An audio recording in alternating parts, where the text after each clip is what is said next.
Господи, ние чакаме.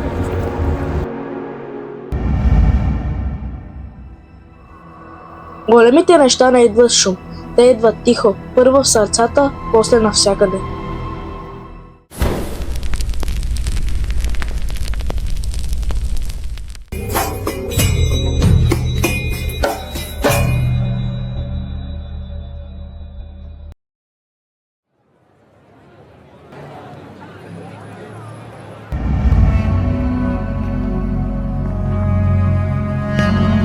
Мен стига гласове. Хората в Израил не ми се покланят. Стоят изправени, когато трябва да ми се големичат.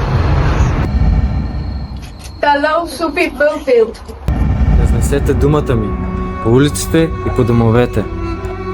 Утре всички ще ми се поклонят. Заповядам в там. Знаеш ли какво става с хората, които не ми се покланят? Чуваш ли ги нощем? Достатъчно.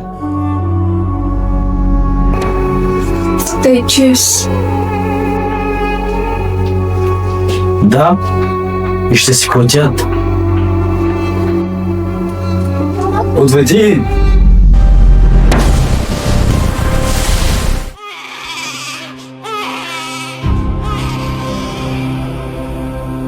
Господи, верен. Това е символ на смирение и жертва.